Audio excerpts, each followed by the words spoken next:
Merci de votre fidélité. Voici le JT Éco.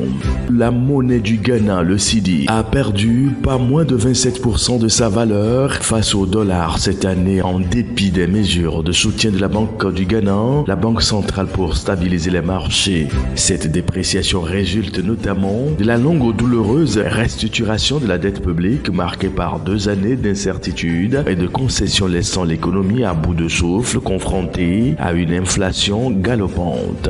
Pourtant, la Banque du Ghana a multiplié les efforts pour freiner la chute du cedi. La semaine dernière encore, elle a injecté 214 millions de dollars sur le marché d'échange via des contrats à 2 et 7 jours. Cette opération, la plus importante de l'année selon le cabinet Databank, a non seulement répondu à une demande latente de devises, mais a également permis un léger redressement de la monnaie qui s'est appréciée de 0,2% dans les 2 jours suivants pour ainsi atteindre 16,33 cedi pour $1. Malgré ces efforts, les défis demeurent. La Banque du Ghana, avec des réserves de change désormais portées à 7,5 milliards de dollars contre 5,1 milliards l'an dernier, s'efforce de contenir la volatilité de la devise.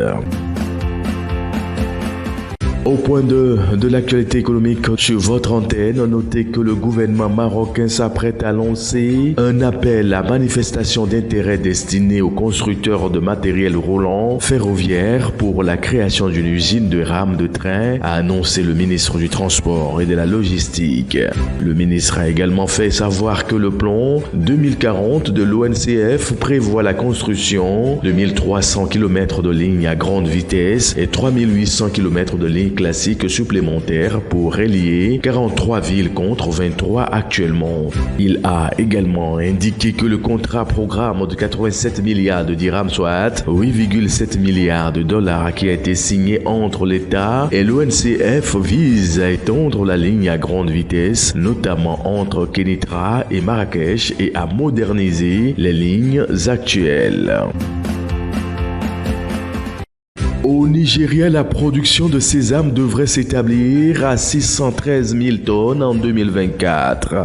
C'est ce qui révèle les dernières estimations effectuées par AFES Commodities Exchange, la première bourse privée de matières premières du pays, dans un rapport. Le stock annoncé affiche une hausse de 5,7% par rapport à la récolte de 581 tonnes réalisée un an plus tôt. Il souligne en outre la 4e année de hausse consécutive de production pour la filière nigériane depuis le rebond enregistré en 2021. D'après l'AFES, la croissance en 2024 est principalement stimulée par l'expansion des surfaces cultivées avec une augmentation de plus de 4% de terres consacrées à la culture du sésame du fait de l'amélioration du prix d'achat des graines.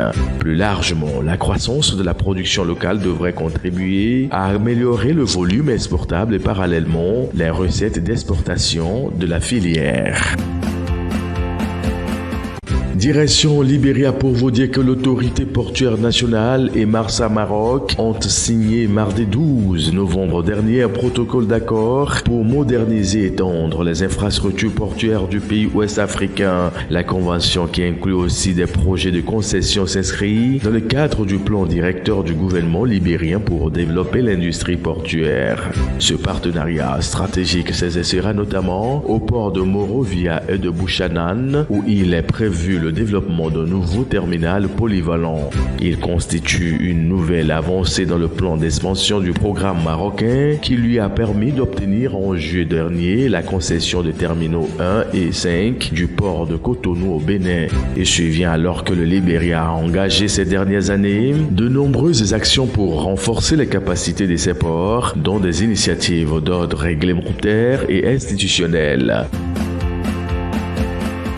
Bouclons l'actualité économique de ce jour du côté de la Zambie pour vous dire que le Fonds monétaire international prévoit un prochain décaissement de 185,5 millions de dollars dans le cadre de la 4e revue au titre de la facilité élargie de crédit. Cet appui financier annoncé à la suite d'une mission du FMI à Lusaka du 2 au 15 octobre dernier vise à soutenir les efforts des autorités zambiennes pour rétablir la stabilité macroéconomique et la viabilité de la dette ainsi qu'à favoriser une croissance plus forte, plus résiliente et plus inclusive du pays pour une durée de 38 mois. Il intervient dans un contexte où l'activité économique de la Zambie connaît des difficultés marquées par la recrudescence persistante de la sécheresse entraînant une diminution de la production agricole et des pénuries d'électricité avec une baisse de la croissance qui s'établit à 1,2% en 2024 contre 2,3% annoncé précédemment.